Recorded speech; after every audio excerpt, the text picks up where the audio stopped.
Temos no espaço Essencial Entrevista, mais uma vez, Abílio José Augusto Camalata Numa, General Numa, mais conhecido desta forma, que não é a primeira vez que cá está, dispensa apresentações. Temos apenas que, mais uma vez, agradecer pela disponibilidade em cá estar na Rádio Essencial. Muito grato, e é muito bom voltar novamente a esta casa, onde somos muito bem recebidos e também encontramos um ambiente muito acolhedor para o trabalho. Nós é que agradecemos, ouvinte da Rádio Essencial 96.1, sabe que também pode acompanhar-nos na plataforma, no Facebook e também no YouTube, basta que pesquise pela Rádio Essencial e vai então poder acompanhar aqui a conversa com o General Numa, que nos últimos tempos, de fevereiro cá esteve até agora, tem estado em meio um bocadinho pela boca das pessoas, né? por algumas coisas não muito boas, senhor General. Pelo facto de ter sido intimado pela PGR para ir responder ao crime de ultraje, que ainda não se resolveu. O resto, vamos andando, é a luta que temos estado a fazer. Mas este processo que está a carregar, antes que eu lhe pergunte mesmo que a avaliação perdão, é que faz, já lhe custou pelo menos a sua permanência em Angola, não se pode retirar de Angola, está sob termo de identidade e residência? Olha, identidade e residência, ainda estou a fazer muitas deslocações pelo resto do país, ando muito, e também em termos de residência eu posso ir para a Namíbia, se fizer menos que uma semana vou e venho. Portanto, o termo de residência que tenho é mais de caráter deles estarem informados o sítio onde eu estou, para onde é que eles podem encaminhar toda a documentação que tiverem que enviar para mim. Portanto, é mais isso. Acho eu que também é um assunto já um bocadinho enfadonho, que é aborrecido, que acho que a PGR devia rapidamente resolver essa questão. Se quiser condenar o cidadão Camalata Numa, que o faça. Mas é essa a expectativa? Olha, pelo que se vê, esse crime tem mais, o ato em si tem mais caráter político do que jurídico, porque confronta a liberdade de expressão de cada um de nós. Eu não faltei respeito a ninguém, a nenhuma instituição do Estado, apenas levantei um caso que é verdadeiro, que vai em relação à morte do senhor general Camorteiro. E o Estado pode confrontar a família, pode confrontar as pessoas que estão próximas deste assunto, que não foge exatamente daquilo que eu disse. Agora, quer recordar-nos, senhor general, o que é que de facto aconteceu? A situação não foi de, como se está a dizer, não foi de ultraje. O que é que aconteceu de facto? Olha, a morte do general Camorteiro foi muito estranha, e morreu numa altura em que havia muitas condicionantes no meio disso tudo. Havia bocas pequenas que diziam que ele estava nas opções várias que se estavam a tentar encontrar para a sucessão do anterior chefe de Estado-Maior. Um deles que estava ali era o general Camorteiro. Não só não seria de mau, porque na linha de sucessão ele era chefe de Estado-Maior adjunto, mas também o Presidente da República, por ser um cargo que tem de merecer, que tem de estar próximo de homens da sua confiança, tinha essa latitude de encontrar pessoa que quisesse.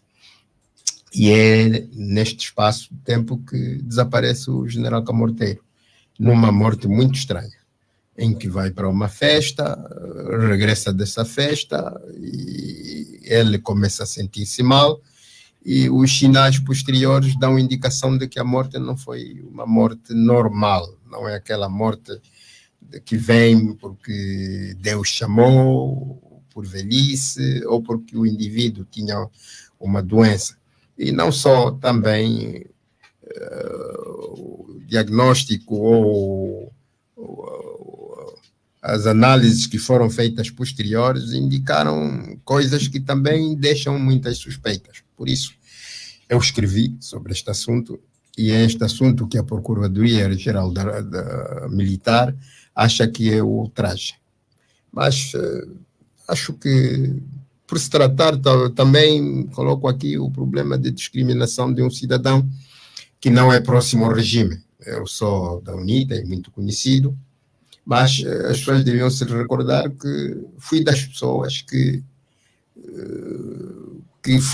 fui o fundador deste órgão que me acusa neste preciso momento. Eu e o general João de Matos fomos nós quem fundou as Forças Armadas Angolanas. E fomos os primeiros generais desse Estado angolano. Fomos os primeiros 2 generais promovidos naquela altura por indicação dos acordos. E fomos os primeiros 2 generais de divisão que caminharam aqui, criaram as primeiras bases das Forças Armadas Angolanas. Nós tivemos na gênese de dar patenteamento a oficiais da Marinha, muitos deles já na reserva, oficiais da Força Aérea e do próprio Exército. Portanto, não sou uma pessoa muito leiga em relação ao que se passa nesse país sobre as Forças Armadas e o seu desenvolvimento. Por isso, cortar a liberdade de expressão de um cidadão desta dimensão é má fé. Mas teria como o general provar essas afirmações que faz de que... devia-se colocar exatamente esse facto e irmos até as últimas consequências. Não lhe foi colocada esta possibilidade de apresentar... Não, apenas o ultraje, não a questão de ter que provar nada. Portanto, se tivermos que ir até esse aspecto de provarmos se Camorteiro foi morto ou não, então o governo que o faça. O governo também não tem, ao longo do tempo, não nos tem dado imagem de uma pessoa de bem, em termos de poder estar sempre na linha de salvaguarda dos interesses, de liberdade, de direitos dos cidadãos. Não é isso que nós temos visto. Ainda temos visto muito atropelo aos direitos humanos nesse país. Por isso, aqui ainda estamos num nicho de muita luta para que Angola um dia seja verdadeiramente uma república democrática e de direito. General Numa, nesta altura, não está a exercer, qualquer cargo público, nem nas Forças Armadas, está na reserva. Na UNITA é apenas membro da Comissão Política e também do Conselho da Presidência da UNITA. Qual seria o interesse de verem General Numa silenciado? Olha, eu também sou secretário dos antigos combatentes, portanto, Sim. Da parte do Executivo. Exato. Eu sou secretário dos antigos combatentes e veteranos da pátria. Talvez, acho eu que isto vem já de algum tempo. Esta perseguição ao camarada Numa vem de algum tempo. Mesmo no período do antigo presidente José Eduardo dos Santos, em que muitas vezes fomos ativos na defesa daqueles que faziam manifestações, daqueles que criam um outro ambiente político diferente daquele que existia. Nós já fomos acusados muitas vezes de pessoas que estavam ali para fazer mal e resistimos a esse ambiente. E isso General, continuou. eu peço perdão, se puder colocar o telefone no silêncio só para facilitar aqui a nossa comunicação, porque Obrigado. Estaria a criar aqui algum ruído. Portanto, é dentro dessa perspectiva que acho eu que se pretende silenciar uma voz que só se vai calar o dia que deixar de respirar. Mas vê razões para que se pareça uma ameaça para quem diz estar a persegui-lo? Olha, nós temos estado muito ativos na denúncia do que é mau neste país. E o meu presidente do partido já recebeu recados de que eu estava na linha daqueles que eram golpistas. E o meu presidente do partido até já pediu que se provasse isso. Que quem deu esse recado provasse isso. E eu também já me coloquei nesta linha a exigir que provem que eu sou um golpista. Eu não tenho forças armadas, eu não tenho nada. A única coisa que nós temos como partido é o povo.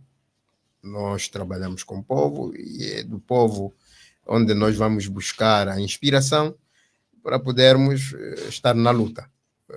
Agora, se o regime tem medo, isto é de pessoas que devem ter razões para isso. Quem não deve, não teme. Quem não deve, não teme. Por isso mesmo, eu não devo e não temo. Agora, essas histórias, essas brincadeiras de PGRs e outras coisas só fazem mal ao país. Só fazem mal ao país. Sente-se mal com esta situação que está a ocorrer? Não me sinto mal. Até me sentiria melhor se eles me mandassem para a cadeia. Me sentiria muito melhor. Mas porquê? Porque, sabe, a luta de quem está contra o mal tem de ser feita em qualquer sítio. E este regime, nós vamos agora fazer 50 anos da sua existência. Este regime não tem mais nada a dar, não tem mais nada. Foi um regime que só olhou para si. O MPLA, durante esses 50 anos, só olhou para si, só pensou em si e pouco se importou dos angolanos. E esta minoria que age assim tem em sua volta um grupo daqueles que apanham algumas migalhas, também sentem-se mais ou menos protegidos. Agora, a maioria não. 50 anos depois, olhemos para a história de Angola, nós estamos a ir de mal para pior. E hoje, o atual presidente do MPLA, o que está a fazer é colocar os últimos pregos sobre este caixão que o MPLA preparou desde a violação dos acordos de Alvor até hoje. Portanto, a única coisa que Angola precisa é mudar. Mas não seria uma mudança para fazer mal a alguém. Mudança para refrescarmos a forma de fazer a política, de olharmos para as pessoas, de dar corpo a uma cidadania inclusiva, de dar consistência e profundidade ao Estado como república, como democracia, como direito. Portanto, uma mudança assim. Mas o caminho que o MPLA tem escolhido ainda faz-nos pensar piores momentos. Ninguém acreditaria hoje o MPLA, nas suas lutas internas, virar-se para os seus principais dirigentes, colocá-los em posição de réus com cruz na testa, como se fossem os inimigos do povo ou do MPLA. Isto é inconcebível, isto é doentio. E não é aceitável da parte de nenhuma instituição sã que coisas do gênero aconteçam. Não é possível entender isso. Não é possível hoje João Lourenço estar numa instituição, ser o chefe dessa instituição e estar contra aqueles que já foram os seus superiores, ao ponto de rotulá-los como inimigos. E se ele não estiver envolvido com esta com este ato público que todos nós presenciamos, devia pelo menos condenar isso. Mas, infelizmente, não vimos isso. As cruzes na testa do Nandó estão lá, estão a circular em toda parte, do Dino Matroça estão lá, do Higino também. Acho eu que isto é o pior que Angola podia assistir. Sim, prossiga. Para além daquilo que já vimos que aconteceu com o ex-presidente da República, José Eduardo dos Santos, mesmo depois da morte. Portanto, isso é doentio, isso é mau. E se quisermos sermos um país sério, isto tem de ser condenado por todos, incluindo por aqueles que estão mesmo lá dentro no MPLA. Não podem aceitar isso. Eu, como cidadão angolano, antes de mais nada, não vejo o MPLA nem vejo a UNITA, vejo os meus compatriotas e gostaria que os meus compatriotas nos tratássemos bem. Antigamente, sim, de um lado nós víamos os brancos, que eram os colonialistas, que espezinhavam os angolanos. E sabíamos que estávamos a tratar com o estrangeiro. Agora, compatriotas do mesmo país, sermos espezinhados e vermos aquelas figuras feias que acontecem e se veem nas redes sociais, é mau, é doentio. Apesar de ser da UNITA, mostra aqui alguma condescendência com aquilo que está a acontecer com os... Não é condescendência, é sanidade mental e social e política que queremos para Angola. Eu sei que... Olha, eu vou lhe dar um exemplo. Uma das lições que o Dr. Savimbi nos deu, ele nos ensinou a toda hora e momento nunca insultarmos Agostinho Neto. Nunca. Também ensinou-nos, naquela altura, quando Agostinho Neto estava em luta com Chipenda, depois do congresso do MPLA na Zâmbia, um congresso de múltiplas candidaturas naquela altura. Quem ganhou? O primeiro presidente eleito do MPLA foi o Daniel Chipenda, que nunca chegou a exercer essa função. E Jonas Malheiro Savimbi tinha razão sobeja de estar do lado do Chipenda, que era seu mais próximo, mas não fez. Olhou para a política, olhou para as condições e disse: o verdadeiro presidente do MPLA é o Agostinho Neto, com quem nós vamos ter que conversar. E nunca o MPLA reconheceu isso. Nem Agostinho Neto alguma vez se referiu a isso.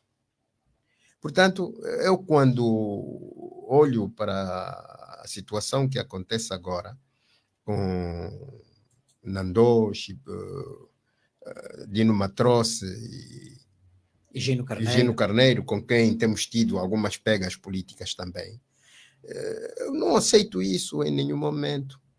E eu gostaria que eles também tivessem cultura suficiente de lutarem contra as injustiças que fazem contra nós que somos da UNITA e contra o povo angolano. Só assim, nos reconhecendo, os angolanos se reconhecerem mutuamente, nós estaríamos a ir para o caminho mais certo. Mas se continuarmos aqui os melhores, aqueles que Deus escolheu para serem os donos do país, e etc, etc, poderem mandar os outros para as cadeias, até dar tiros, etc. Se continuarmos assim, isto não vai dar bem. Quando diz que deve haver uma mudança no país, passaria por quê? Esta mudança tinha de começar no seio do partido que está a governar o país, o MPLA, terminando isso que está aqui a condenar? Olha, eu posso... Ou passaria por uma mudança do paradigma político mesmo, uma espécie de transição política em que um outro partido viesse a governar o país? Olha, eu vou tratar desta questão da mudança como das questões mais sérias que Angola tem de percorrer. Mas tenho alguns receios. Tenho alguns receios que vêm da experiência de vida. O MPLA não é inteligente. O MPLA é esperto. apenas esperteza. E há um ditado que diz: todo esperto só almoça, não janta.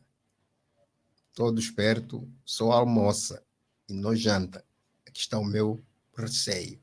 Mas esse almoço está muito Porque, longo, são quase 50 anos de almoço. exatamente, e há milhares de angolanos que acreditam no MPLA que vão ficar órfãos, porque os espertos só são aquele pequeno grupo que está ali. Que se isso toca mal, eles abandonam a maioria. Aqui é onde está o meu grande receio.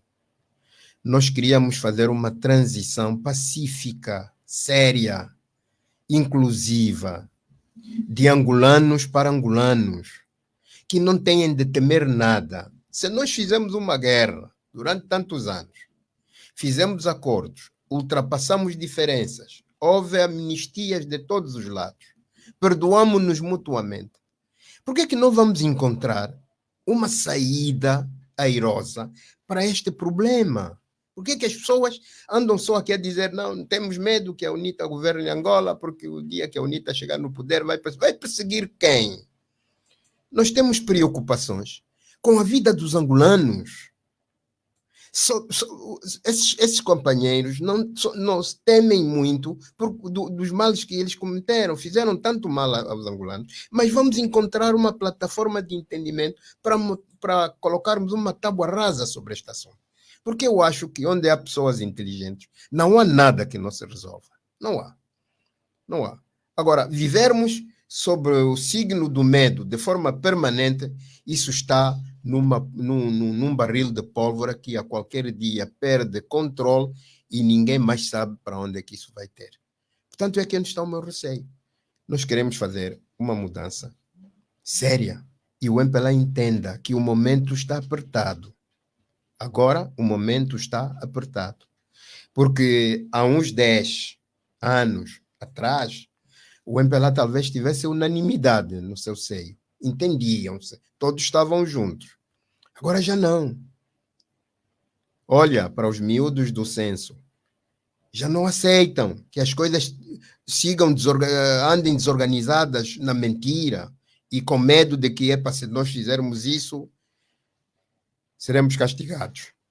Olhe para os processos de sucessão no seio da JMPLA. Há manifestações em quase todo lado. Os angolanos já não aceitam mais os sinais de liberdade,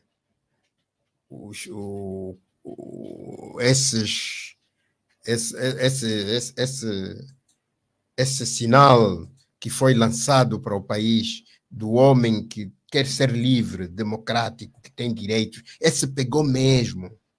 Já não estamos mais naquele tempo do sim, chefe. O MPLA tem de perceber isso. Os sinais dos tempos mudaram. E é aqui onde o MPLA tem de perceber que temos muito pouco tempo. Aqui está o meu receio.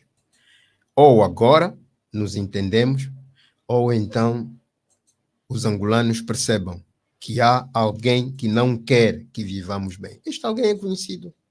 Mas pelo cenário que lê, por aquilo que observa, sobretudo nos últimos 7 anos, 6, 7 anos, acredita que é possível uma negociação, à semelhança da intenção que foi manifestada em 2022, é possível haver uma negociação para uma eventual transição pacífica? Olha, aquele homem que eles estão a combater a exaustão é o homem com forças e controle sobre o partido com quem eles têm de negociar. O Adalberto Costa Júnior. Ele tem todas as capacidades de controle sobre o próprio partido, tem capacidades de influenciar o povo, que olha para ele como o homem que vai salvar-lhes. Portanto, a liderança que neste momento tem esta aura de poder congregar os angolanos todos. É o homem com quem o MPLA, com quem João Lourenço tem de negociar. para definitivamente colocarmos o comboio nos carris. Agora, se optar pelo caminho do combate até a exaustão deste homem, só vão perder tempo. Mas vê sinais para que as coisas sejam diferentes? Do lado do MPLA não vejo nenhum. Do lado do MPLA não vejo nenhum. E até também estou aqui com uma pulga na orelha se o Nandó, o Higino, se um deles vier a ser presidente do MPLA, não vai agir da mesma forma, da forma como os seus predecessores têm agido.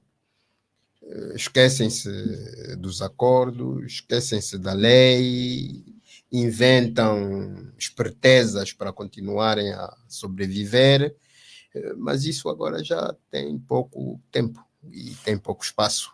Esse receio que apresenta relativamente ao MPLA de não haver respeito pela lei, de não haver respeito pelos acordos, e que a UNITA vai prometendo, caso seja poder, o que vai acontecer não é perseguições, ou não serão perseguições, mas sim pensar no futuro do país. Este receio que apresenta, não será que também poderá estar a ver no seio do MPLA? Olha, que garantias? O receio que eu tenho, o receio que eu manifesto, é de que ainda tenhamos tempo das coisas não irem para o pior. Este é que é o meu receio. Agora, depende do MPLA não chegarmos até lá. Isto está nas mãos do MPLA. Porque é inconcebível que um partido legal, com respaldo na Constituição e na lei dos partidos políticos, onde esta instituição tem personalidade e capacidade jurídica, é igual ao MPLA, de acordo com a lei, está protegida pelo princípio democrático,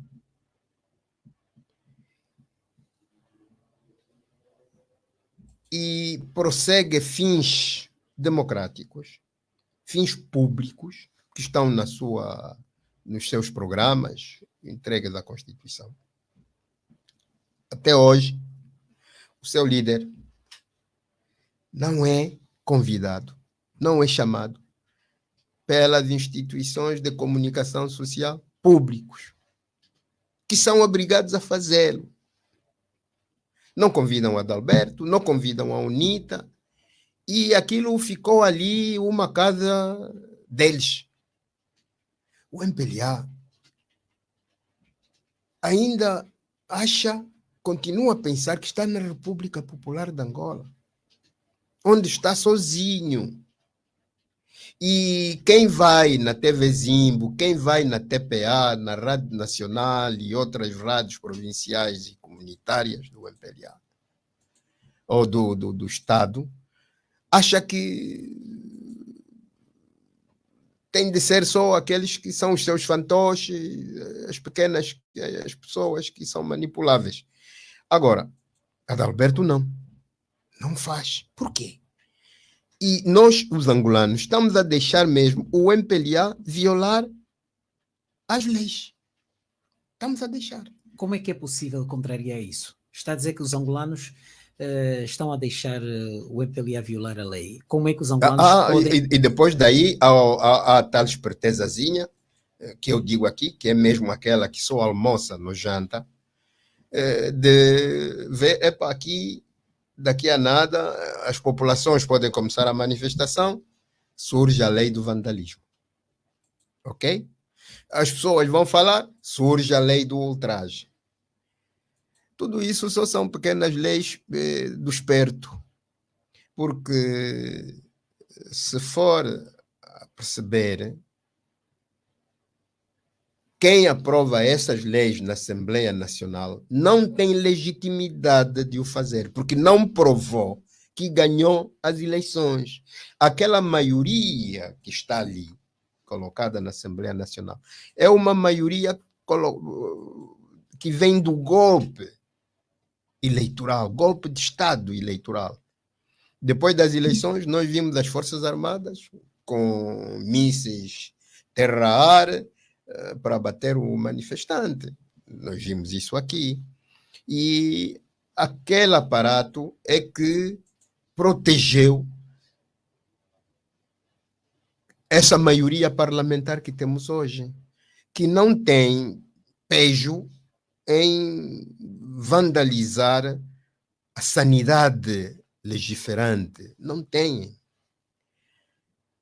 Portanto, nós temos de fazer um esforço, e é aqui onde os angolanos todos vão ter de ter a coragem de não permitirmos que isso continue assim. Mas quando diz que os angolanos vão ter de ter coragem, senhor general, essa coragem passaria por fazer o quê? Há respaldo legal que admite que o angolano possa fazer manifestações, o angolano possa fazer greves, o angolano, aqui vários instrumentos constitucionais que defendem o angolano para se poder defender da maldade. Portanto, são esses instrumentos legais que nós temos de utilizar. A ser verdade o que está a dizer, que foram colocados canhões para proteger a ilegitimidade do MPLA por altura das eleições de 2022, numa situação a repetir-se nas próximas eleições, o que é que os angolanos podem fazer? Não, olha, é assim, escrevi uma coisa de menos de uma semana, acho eu, onde eu dizia que nós, depois dessas 5 eleições já feitas, depois de vários estudos que foram feitos, nós percebemos onde é que está a vulnerabilidade nossa e onde é que está a vulnerabilidade do MPLA.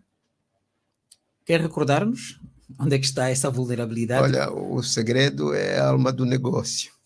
Estamos aqui num negócio. Porque está a alertar. Estamos aqui. Não. Eu posso dizer tudo, mas nunca o meu adversário vai perceber a minha verdadeira intenção. Não, nunca, mas eu refiro-me aqui especificamente ao facto de os angolanos terem de agir de alguma forma.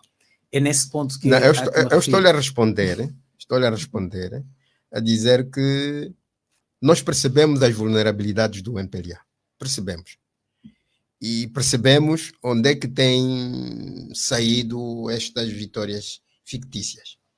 E este caminho agora está fechado. Já não tem mais como. E os angolanos não vale a pena confiarem noutras aventuras que estão ali a ser ensaiadas, porque à medida que vamos nos aproximando das eleições, vão surgir novos partidos. Mas aqueles verdadeiros da oposição nunca vão ser aceitos.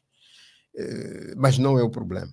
O problema é que não vamos melhorar o 2022 com a não dispersão do voto, trabalho sério que está equacionado para que definitivamente o MPLA saia do poder. Não tem como, mesmo que utilizar, até desta vez, em vez daqueles canhões que colocou ali, pode aumentar mais arsenal. Pode fazê-lo, se quiser. Em 2022, a UNITA quase que teve o mesmo discurso que está a ter agora, de que 2022 era o ano da alternância. São coisas diferentes. Senhor General, houve muita expectativa criada à volta da alternância, pelo menos aqueles que confiaram que a UNITA viesse a ser o poder. Entretanto, não foi o que aconteceu. São coisas muito diferentes. Adalberto da Costa Júnior foi eleito em 2019 como presidente da UNITA. E em 2021 anulam o Congresso. Acompanharam. Portanto, o 13º Congresso que elegeu Adalberto Costa Júnior foi anulado. Infelizmente,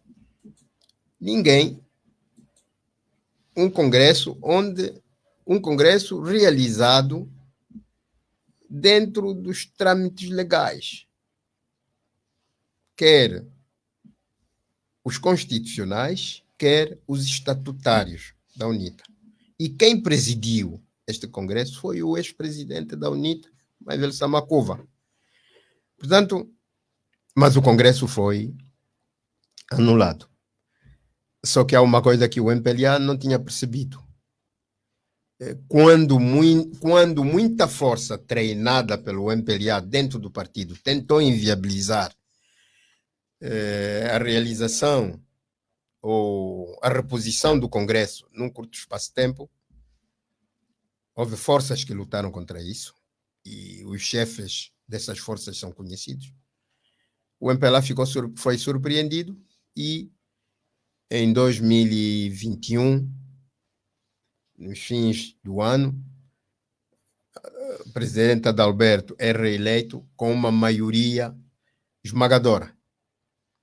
E, inclusivamente, não houve concorrência, porque havia pessoas que estavam na sombra a tentar boicotar este movimento, mas não tiveram coragem de se apresentarem ao pleito. E o presidente foi reeleito com maioria esmagadora e tivemos apenas 7 meses de trabalho e foi muito pouco tempo, até 2022, para termos uma máquina eleitoral capaz de se colocar nesses espinhos que o MPLA depois colocou. Porque o apoio do povo não se improvisa. O apoio do povo não se improvisa. O apoio do povo cria-se numa interação mais próxima entre o partido e o próprio povo. E em 6 meses, 7 meses, não houve tempo suficiente de se fazer isso. Tentou-se falar, tentou-se colocar no máximo o programa estratégico que o partido tinha gizado. Mas o tempo foi tão curto que tivemos que admitir o roubo que aconteceu. E é só ver que foi tão roubo que se o MPLA tivesse tido a capacidade, o MPLA nem teve a capacidade de demonstrar as suas atas, não teve. Nós tínhamos atas e nós pedimos para que as atas do MPLA, as da CNE e da UNITA, fossem confrontadas. Nem o tribunal também foi capaz de fazer isso. Isso é muito mais grave do que as pessoas pensam. Tanto o golpe começou num sítio. Aquilo ali foi aquilo das Forças Armadas aqui na rua, daquilo são consequências. Mas o golpe maior foi aquele que foi dado por instituições dos órgãos do Estado, que não deram respaldo na comparação das atas, não permitiram isso. Está a referir-se à CNE ao Tribunal Constitucional. Exatamente, exatamente. E hoje nós temos instituições que são malandras, não são instituições legais nem legítimas. Podem ser legais, porque foram lá impostas. Houve lá alguém que foi ler uma coisa aí, nas vestes do Tribunal Constitucional, etc, etc. Mas surgiram instituições muito enfraquecidas, porque essas instituições não são legítimas. Não foram legitimadas pelo apoio do povo, num Estado democrático de direito, onde o soberano é o povo. O país, Sr. General, respondeu de uma outra forma, mas eu vou querer que volte a responder. O país está preparado para uma transição política? Devia estar. Do lado da UNITA, estamos preparados para uma transição política séria, profunda, inclusiva. Uma transição que não se feche no âmbito da UNITA ou da FPU, não. Uma transição com todas as forças vivas desse país. Nós temos de fazer aquilo que a África do Sul fez. A África do Sul levou muito tempo para discutir a sua Constituição. A África do Sul encontrou instituições de equilíbrio de poderes. Aqui não, nós corremos e encontramos uma Constituição que deu um fato com muito poder a um senhor que hoje faz do poder o que quer. Não há contrapesos. E é isso que leva a que os angolanos façam, depois dessa experiência traumática de muitos anos de guerra, muita morte, muita destruição, e com as consequências que temos hoje de muita pobreza, e o mais doloroso ainda é olharmos para as aldeias, para o meio suburbano, onde temos milhares e milhares de crianças fora do sistema de ensino, onde os hospitais, para a maioria do povo, são estruturas onde as pessoas não encontram medicamentos, etc, etc. Portanto, temos aqui um problema que tende a envolver toda a gente para encontrarmos soluções capazes, porque os estragos que foram feitos já são grandes demais. Sr. General, há quem diga que existe, aliás, a própria UNITA também diz isso, que existe um controlo, uma espécie de politização das forças da ordem de segurança, a ser assim como muitas vezes é conotada as nossas forças, são conotadas as nossas forças, isso ajuda também no eventual processo de transição? Eu acho que de 91 para cá, que se formaram as Forças Armadas Angolanas, já lá vamos, já estamos quase acima de 30 anos. Portanto, temos já Forças Armadas que vão se tornando cada vez mais adultas. E aquela cultura da desfapla, onde o chefe é que manda e os outros cumprem, as Forças Armadas, que são apartidárias e são republicanas, vão também encontrando já uma nova geração. Tem sentido isso? Tenho. Uma nova geração de quadros que vão aparecendo. E os mais velhos, que são mais saudosistas, mais próximos das ideias retrógradas, esses também, a maior parte vai sair, ou já saiu. Portanto, nós temos certeza que nos próximos tempos teremos Forças Armadas e Polícia Nacional a reagirem de forma diferente. E não só. Também, não sei se Angola está talhada outra vez a cometer crimes de direitos humanos, onde a polícia ou as Forças Armadas vêm em frente de uma manifestação e começam a metralhar. Mas se é este o seu desejo, olha, que assim seja, mas Angola vai ter que mudar mesmo. Mas a polícia tem estado a ser acusada, por exemplo, de travar manifestações, não com mortes, como, pronto, apresenta aqui o exemplo, mas tem sido acusada de travar manifestações que constituem, na verdade, um direito constitucional. Olha, o problema é que, muitas vezes, há aqui estruturas que, às vezes, passam por instituições, passam a sujar instituições como a Polícia Nacional. Mas aqueles grupos, muitas das vezes, preparados ali para parar manifestações, são grupos que alguém preparou e os arranja para este fim. Portanto, são unidades que têm donos, que não são a República. Mas isso tudo também vai ser ultrapassado. Nós vimos há bem pouco tempo a Polícia Nacional ao lado das pessoas do MPLA que se manifestaram para darem apoio ao atual presidente do MPLA.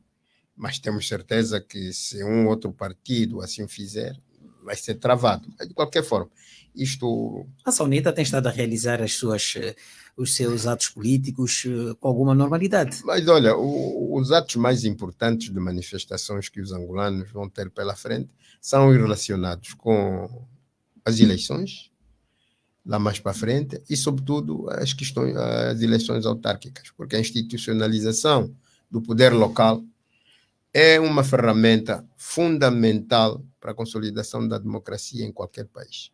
De passar o poder para o verdadeiro soberano, para ele próprio localmente se governar. Portanto, esses dois elementos serão fundamentais para se lutar por eles. Agora, o momento próprio para os angolanos começarem a reivindicar para a realização das eleições autárquicas vai chegar. Vai chegar e temos fé que vão ser momentos empolgantes. Mas esses movimentos, alguns deles já começaram. O que acontece é que quer a própria UNITA também, aliás, se a memória não atraiçoa, terá sido em Cabinda, onde foi lançado um repto da mobilização pelas autarquias, mas o que se vê é que parece que não sai do papel. Ou a mobilização passaria por assinar documentos, preparar documentos e não fazer os apelos, aqueles que pelo menos... Houve aqui um hiatozito de tempo que se está a dar em função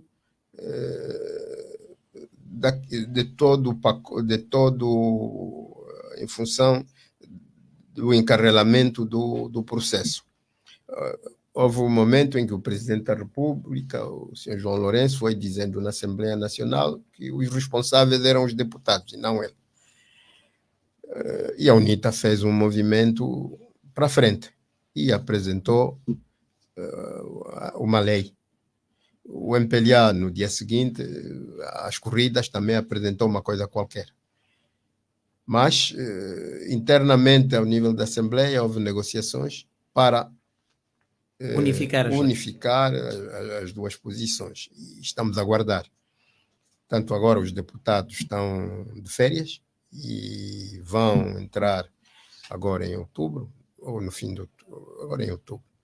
E vão começar a engajar-se na feitura do Orçamento Geral do Estado para o próximo ano.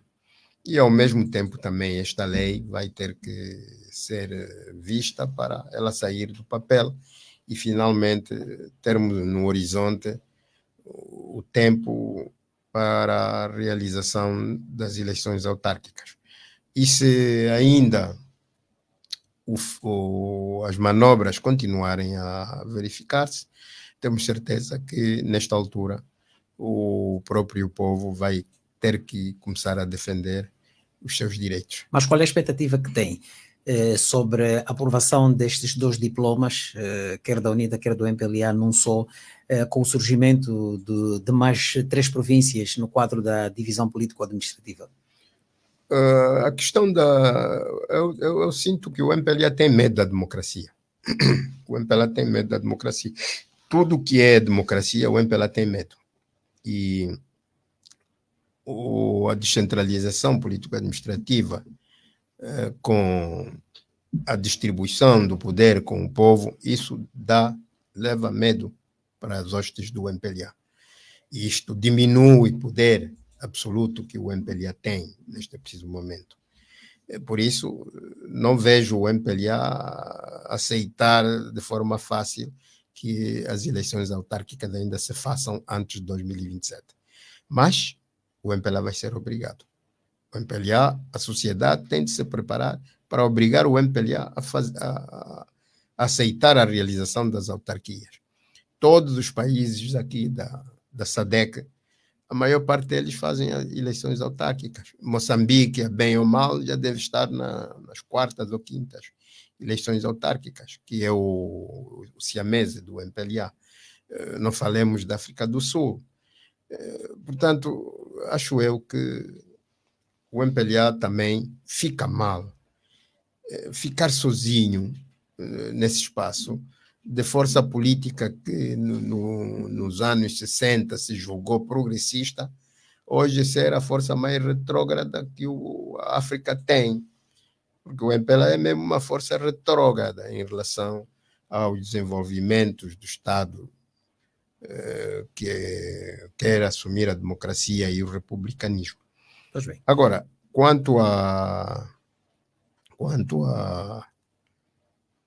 tanto em relação aos aspectos da normalização desta lei, eu tenho certeza que a UNITA tem um grupo parlamentar muito estável e forte que vai, com certeza, vai trazer as mesmas dinâmicas com mais vigor para que, de facto, isso se realize o mais cedo possível. Falou da UNITA, que tem uma equipa forte no Parlamento. Há um dirigente político que escreveu a seguinte frase no Facebook, antes de eu ir às frases do general Numa, que fez recentemente também no Facebook e no encontro, pelo menos foi publicado: haja confiança e acreditem, meus irmãos angolanos, em 2027 faremos a tão almejada alternância com a UNITA e a CJ no leme. Essas declarações são de Adriano Sapinhala, que já prevê que em 2027 Adalberto Costa Júnior estará também a concorrer à presidência da República. Mas isso não se está a pensar em fazer-se um congresso para possivelmente se eleger um novo presidente, ou já existe unanimidade no seio da UNITA para que Adalberto Costa Júnior seja ele, e só ele, o candidato, assim como se também está a apelar à continuidade, por exemplo, a se fazer uma moção de apoio a João Lourenço? Olha, lá onde há democracia de verdade, a previsão faz-se com certezas. Na UNITA, para quem trabalha lá dentro, sabe, em contato com os membros e os militantes nas aldeias, nas comunas, nas zonas, nos municípios, as pessoas percebem o que representa Adalberto neste preciso momento dentro da UNITA. Portanto, a previsão faz-se sem grandes dificuldades. Não haverá candidatos. Mas também nós apelamos que continuemos com a nossa cultura de múltiplas candidaturas. É saudável para a própria UNITA. Não só para aprendermos cada dia que passa a gestão dos processos democráticos, como também reforçamos essa liderança. Portanto, que é previsível que Adalberto ganhe o próximo congresso, é normal. Na América hoje, por exemplo, está Kamala Harris a concorrer com Trump, e vão-se fazendo sondagens que permitem mais ou menos as pessoas verem para onde é que as coisas vão cair. Mas ali as coisas estão mais renhidas porque prontos, os republicanos e os democratas estão em polos muito distantes uns dos outros, e então a luta é muito mais renhida e a previsibilidade é muito pequena, ou a previsão de quem ganha é muito pequena. Mas aqui dentro das nossas hostes, tudo pode acontecer em democracia, porque o voto é secreto, é livre, e os delegados que vêm para o Congresso podem surpreender as pessoas. Mas estamos atentos a isso e gostaríamos que, de facto, as previsões de Sapinhala fossem as mais certas. Mas para si, apoia também essa ideia? Olha, eu não posso estar aqui a mentir, eu sei onde está o interesse da UNITA. O interesse da UNITA, dentro dos aspectos democráticos, estão do lado daquele que tem a experiência de luta e pode levar a UNITA para a vitória.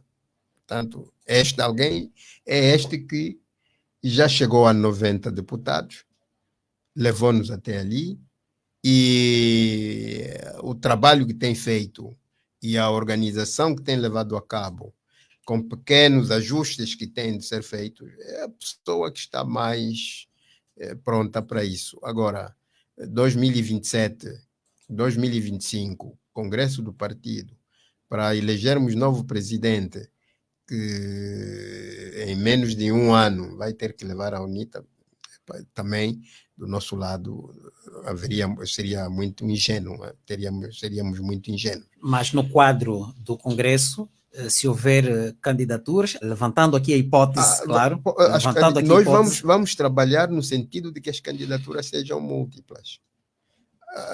Já ouvi falar ali de que possivelmente o mais velho Samakuva esteja em condições de concorrer. exatamente. Se tiver essas condições. É exatamente aí que eu iria. Se tiver essas condições, com mas certeza. acredito que no quadro dos estatutos, Samakuva já não se pode candidatar, não é? Não, no quadro dos estatutos, não. Agora, se o mais velho só precisa de provar que está próximo do partido, não falta as reuniões da comissão política, não falta as reuniões do comitê permanente, paga as suas cotas normalmente e está engajado nas atividades de mobilização. Pronto, e o ex-presidente do partido pode fazê-lo. Vê a possibilidade de Isaías Samakuva voltar a dirigir a UNITA? Olha, eu já ouvi falar da parte dele que a idade dele já não lhe permitia, já não lhe dava, quer dizer, não estava virado para esta perspectiva. Mas estava a escrever. Neste estúdio, e perdoa que eu interrompa, neste estúdio esteve Isaías Samakuva e que reiteradas vezes foi questionado se deste copo, exatamente, não digo que nunca beberei. Exatamente. Portanto, isso diz-lhe alguma coisa, Sr. General? Olha, da minha parte, o ex-presidente do partido pode concorrer à vontade, se ele quiser. Pode concorrer. Ainda bem. Seria saudável para a própria UNITA, porque daria altura a um concorrente como ele, junto de Adalberto. Seria muito bom. E as pessoas também teriam olhado para a UNITA democrática de forma mais séria. Porque aqui não se teme ninguém, nem eu tenho certeza, e eu também tenho certeza que o próprio Adalberto também não temeria que o mais velho Samakuva concorresse. Portanto, estamos aqui muito à vontade. Pois bem, ouvindo a Rádio Essencial, é nosso convidado hoje no Essencial Entrevista, General Numa, que é também membro da Comissão Política da UNITA e do Conselho da Presidência da UNITA e também o secretário dos Antigos Combatentes. É isso mesmo. E veteranos da pátria. E veteranos da pátria. Pois, vamos, General Numa também disse recentemente, eu vou pegar nesta frase, e querer que desfaça, pelo menos faça perceber a mensagem que pretendeu transmitir, disse que quando o senhor general era general, João Lourenço era apenas coronel. O que é que, mais do que a frase simples, qual é a mensagem que quis transmitir com isso que disse? O que eu quis transmitir é para dizer às pessoas que todo indivíduo que se mete na política e quando está num estado como este de Angola, não use as instituições do Estado discriminando os outros. É um recado que dá a João Lourenço. Não é só a ele, a qualquer outro. O pequeno homem lá da Procuradoria Militar, que olhou para mim como Kwacha, também é um recado para ele. Porque eu fui chefe dele quando se criaram as Forças Armadas Angolanas. O que está-se a fazer é desprestigiar as próprias Forças Armadas Angolanas. Eu, quando em 2002 voltei, não quis integrar novamente as Forças Armadas Angolanas, porque a pessoa com quem eu me equiparava em termos da instituição, essa pessoa já não estava lá. Tanto estava uma outra geração abaixo de nós. Tanto eu nunca iria me subordinar a pessoas que foram meus subordinados quando eu formei as Forças Armadas Angolanas. Portanto, é uma questão de respeito institucional.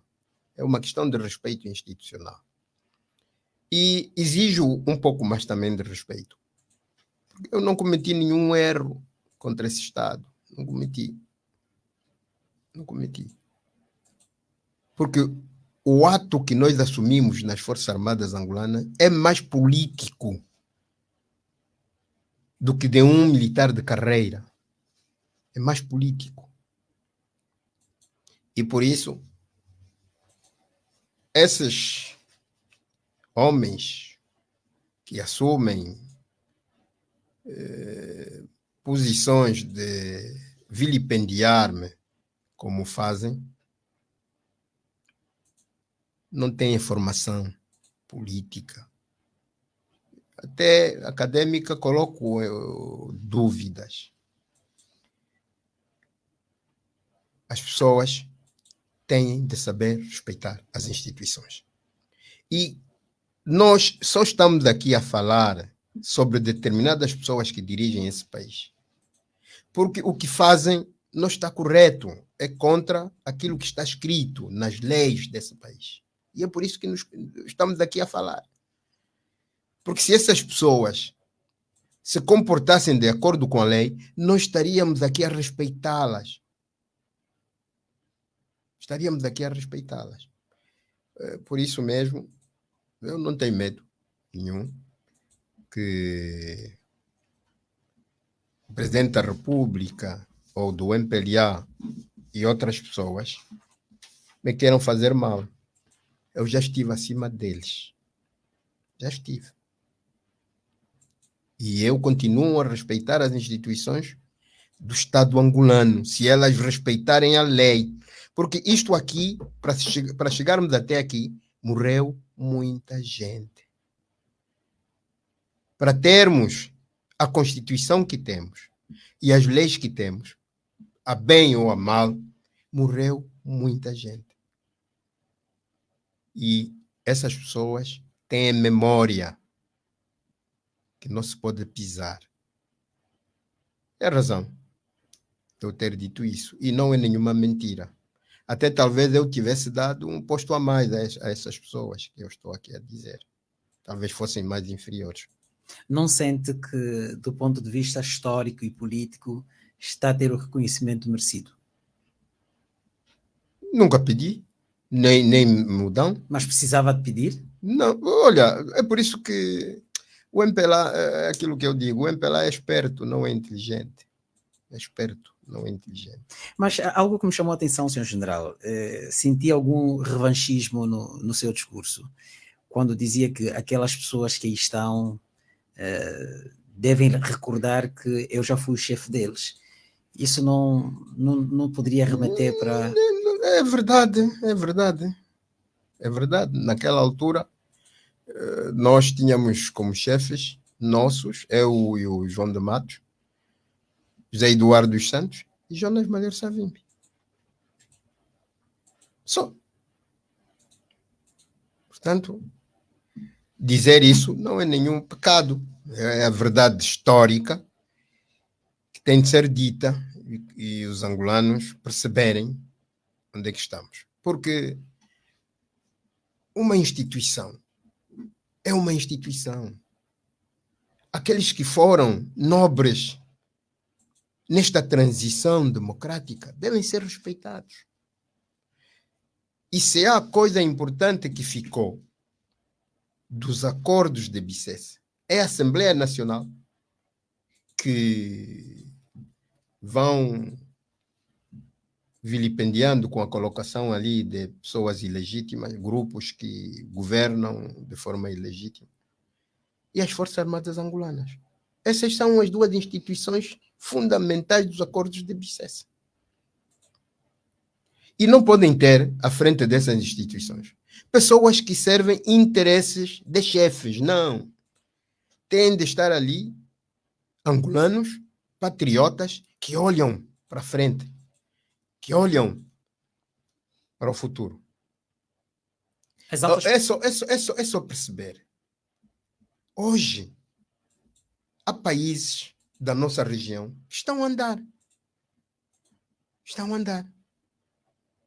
Nós devíamos ter forças armadas com capacidade de projetar o país para fora com força e respeito. Nós temos o pulmão do Caminho de Ferro de Benguela,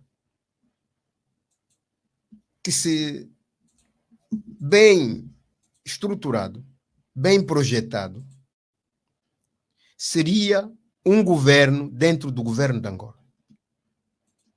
E seria a estrutura que estaria ligada com os espaços, com minérios estratégicos em África, minérios que são necessários no mundo, estacionados na parte leste do Congo e da Zâmbia. Nessas lutas desnecessárias, olha, a Zâmbia já está a encontrar uma outra saída com a China. Vão reconstruir o caminho de ferro da Zâmbia para a Tanzânia, para fazer sair o minério do Copperbelt da Zâmbia. Portanto, são oportunidades que Angola não pode perder. E as Forças Armadas angolanas são importantes para exercerem projeção de força lá para fora. Nós estamos aqui a lutar com um pequeno país que é o Ruanda, que está por trás do M23. É um cancro que não se resolve com gente desorganizada, com forças armadas na região desorganizada. Por acaso tem essa questão aqui, como é que seria lá mais para frente, como é que se pode, Angola tem estado a intervir aí nas negociações? Mal, porque o presidente da República não tem capacidade de projetar força lá para fora, não tem. Mas o que é que falta? Não tem. As forças armadas não estão bem. As forças armadas angolanas não estão bem. Os militares têm maus salários, comem mal, são mal equipados, mal treinados. As Forças Armadas não estão bem. Podemos estar aqui a mentir às pessoas, mas isto é uma verdade. Mas não estão a ser bem treinadas por quem? Por quem está a dirigir? Nós precisamos... O que é que está a faltar? Isso precisa de orientação estratégica, de investimentos e de organização. Não está a ser feito esse investimento? Não está, porque senão não teríamos as Forças Armadas que temos. Não teríamos. O país tem risco diante deste quadro que apresenta, do ponto de vista da segurança? Olha, há uma despreparação. Há muita gente, boa gente, que escreveu um bocadinho sobre segurança nacional, e eu concordo plenamente com essas pessoas, e são pessoas versadas na matéria, e colocaram questões aqui muito sérias que o Estado tem de considerar. Mas se a visão das pessoas que têm no leme todo o poder para projetar a segurança nacional, a estrutura das Forças Armadas, como soft power lá para fora, se isso não for feito, nós vamos ser ultrapassados por pequenos países. Nós estamos aqui, de um lado, de um gigante adormecido, que é o Congo. O Congo é um gigante adormecido, em função de lideranças passadas que fizeram mal também àquele país. A sul temos a África do Sul, que também já não tem aquele poder que tinha antes com os brancos. Mas, de qualquer forma, é uma potência regional respeitável. Agora, se nós nos deixarmos ultrapassar por essas duas forças, Angola será ensanduichada. Mas não terá capacidade de influenciar nada aqui nessa região. Existirá alguma razão, Sr. General, para que esta situação que apresenta esteja como está? Má gestão. Nós devíamos dedicar mais estabilidade, porque todos os países que investem muito nas lutas políticas aristocráticas, todos os países que investem muito perdem oportunidades no desenvolvimento da economia, da sociedade, das instituições políticas e na cultura. Perdem muito. E é o que aqui o nosso país faz. Investe-se muito dinheiro, muito esforço intelectual na luta contra a UNITA. Investe-se muito. Corrompe-se gente da UNITA para lutas desnecessárias, quando nós temos outros interesses, e são os imediatos, interesses imediatos, porque senão nós seremos ultrapassados. E se nós formos a ver, do ponto de vista do ranking de vários indicadores sociais, econômicos e outros, nós já estamos ultrapassados por muitos países. Senhor General, o que é que lhe ocorre? Fez uma reflexão recentemente a Essencial, que foi contactado para fazer a reação a uma matéria. O que é que lhe ocorre quando vê militares e polícias a queixarem-se de falta de condições? Isso constitui algum perigo do ponto de vista estratégico militar? Preocupação imensa. Preocupação. E para quem dirige o país, devíamos ter mais responsabilidades. Porque se há estruturas que de um país sair das independências e que deviam ser tratadas de formas a darem imagem ao país lá fora, são as nossas polícias, são as nossas forças armadas. Deviam projetar uma imagem de bem, uma imagem de brilho, uma imagem de capacidades, uma imagem de estarmos a participar em vários eventos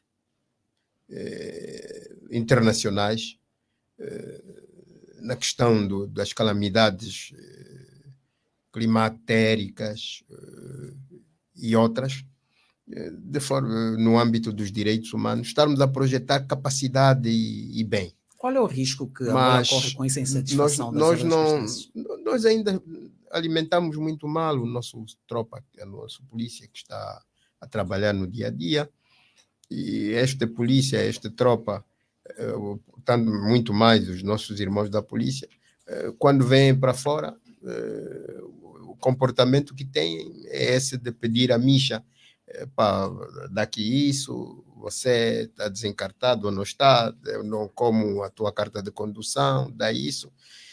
Por quê? Porque os exemplos não foram bons. Portanto, nós temos de dedicar um esforço grande para a normalização das Forças Armadas angolanas. As Forças Armadas angolanas e a nossa polícia são as nossas meninas dos olhos. A sua estabilidade, as suas capacidades e na preservação da segurança nacional também teria o seu retorno em capacitar Angola em ser melhor na área social e na área econômica. Foi aprovada recentemente, Sr. General, a Lei de Segurança Nacional. Qual é a leitura que faz desta lei que foi aprovada pelo Parlamento? Olha, primeiro, esta Lei de Segurança Nacional foi muito discutida.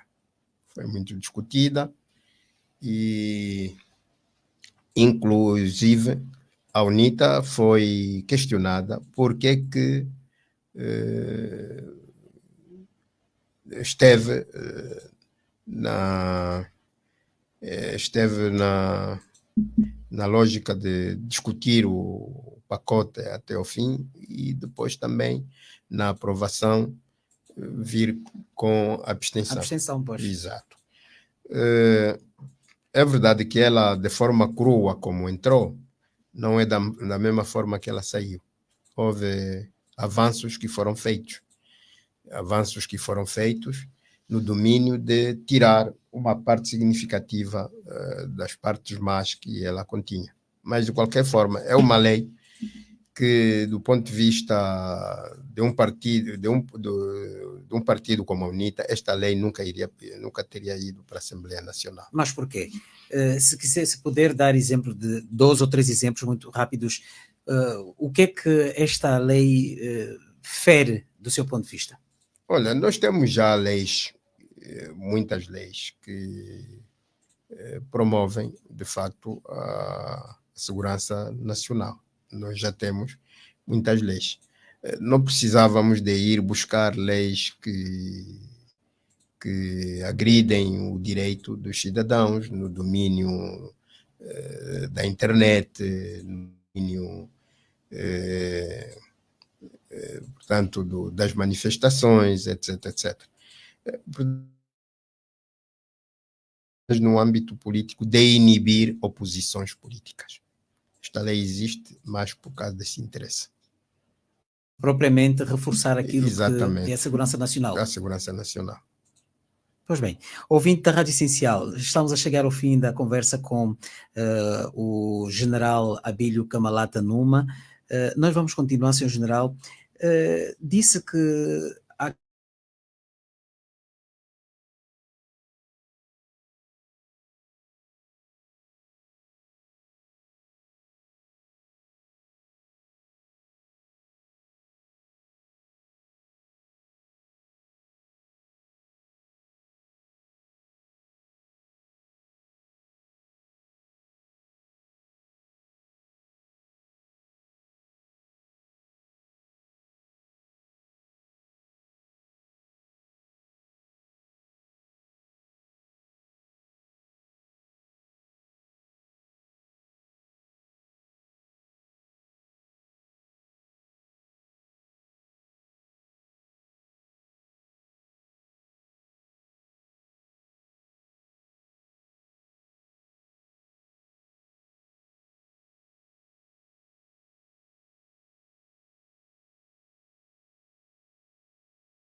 do ponto de vista de conhecimento financeiro. A negociação não é só bem.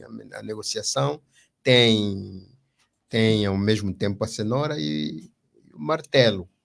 Portanto, é dentro desta perspectiva que se faz a mediação. Se você não tem capacidade de utilizar o martelo, você vai mediar o que é. Vai mediar o que é. É aqui onde nós insistimos que Angola precisa de ter forças armadas capazes na região, forças armadas capazes, com poder de persuadir, com poder dissuasor. Mas por aquilo que é o senso comum, dá essa impressão, senhor general, de que a nível da região, Angola está muito bem servida do ponto de vista das Forças Armadas angolanas. É um pensamento errado. Muito errado. Muito errado, porque aquelas Forças Armadas que resultaram da fusão de duas Forças Armadas que lutaram, que fizeram a guerra durante anos, se tivéssemos buscado bom senso, daqui construirmos um instrumento útil para Angola, nós teríamos projetado neste espaço das melhores forças armadas do continente. É verdade que há outras forças armadas que estão muito mais avançadas. África do Sul, Egito, a Nigéria, Marrocos, possivelmente, a Argélia também. Mas nós estaríamos 50 anos depois no caminho de termos as melhores forças armadas no continente, num ranking que não nos colocaria muito abaixo em relação a esses países que eu acabei de citar. Mas o investimento tem sido muito pouco. O trabalho tem sido só de desgaste. As Forças Armadas têm sido desgastadas em vez de serem projetadas. Portanto, digo com todo respeito e sem nenhum receio, porque não é ultraje, porque eu estou a defender uma instituição do Estado angolano para o bem do nosso país. Porque as pessoas passam. Zé Eduardo dos Santos passou, Jonas Malheiro Savimbi passou, João Lourenço vai passar, e outras pessoas vão passar. Mas as instituições vão ficar aqui. E nós queremos instituições fortes que possam dar outras capacidades para este país. Portanto, é aqui onde nós não temos receio de dizer a verdade. Porque se nós formos a visitar, até a Assembleia Nacional peça um dia para visitar um quartel das Forças Armadas, ir para uma brigada, ver onde é que tem as casas, as latrinas, como é que, onde dorme o soldado, como é que estão, onde é que come, etc, etc. Deviam ver isso, para perceberem que Forças Armadas nós temos. Se são Forças Armadas respeitáveis a partir do sítio onde estão para fora. Portanto, isso é que é mais importante. Não estarmos a fazer propaganda nem mentira. E aqueles que serviram o país, Sr. General, estou a referir-me aos antigos combatentes. Qual é a situação do antigo combatente angolano? Este é um outro problema que até não é só do antigo combatente. Os generais mesmo que estão a sair agora para a reforma estão a ir com uma mão atrás, outra à frente. O nosso Estado tem estado a agizar políticas erradas nesse domínio. A desmobilização dos militares que serviram a ZESFAPLA, a ZESFALA e o ESELNA, este processo foi muito mal conduzido. E já expliquei aqui várias vezes que não houve boa fé na desmobilização desses efetivos. O MPLA projetou levar para a Caixa de Segurança Social um certo número de pessoas e aos outros despachar com coisas mínimas. Até houve concurso de investimentos estrangeiros para que, de facto, se fizesse uma desmobilização saudável, mas que não foi feita. Portanto, nós vamos continuar com muita insatisfação no âmbito da desmobilização dos antigos combatentes e veteranos da pátria, como também daqueles que estão agora aí para a reforma. Vamos continuar a ter muita insatisfação. E é mau para um país já muito débil do ponto de vista econômico e social e com problemas políticos enormíssimos, ainda estar outra vez também a atiçar este fator que não se encontra satisfeito com a sua condição, depois de terem servido este país. Foram eles que trouxeram a independência para Angola, foram eles que criaram a estabilidade, mas estão a haver poucos ricos daqueles que poucos fizeram por este país. Portanto, isto é muito mau. Sr. General, vamos às últimas questões, se não mesmo a última. O Presidente da República está neste momento nos Estados Unidos para participar ou a participar na Assembleia Geral das Nações Unidas, mas ontem, ainda no quadro de uma cimeira, da Cimeira do Futuro, João Lourenço fez um discurso.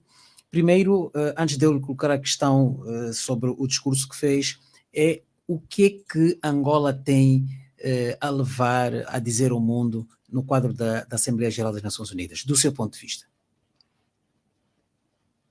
Eu acho que quando vamos para estes areópagos internacionais, Angola devia buscar mais do que dar, porque não tem muito a dar. Nós devíamos estar nestes locais para aprendermos, porque tudo o que formos a dizer não é verdade em relação ao ambiente político, econômico, social que deixamos no nosso país. E que lições a dar aos outros, quando nós mesmos não estamos bem. Portanto, acho eu que também o mundo tem de se habituar a mudar de estilo de representação internacional em relação aos objetivos a que muitas das vezes se propõe. Nós temos objetivos do milénio, nós temos objetivos de acabarmos com a poluição, nós temos objetivos diversos que não se têm cumprido. E hoje nós estamos numa situação difícil, até mesmo existencial, do ser humano, quando, de um lado, temos uma Rússia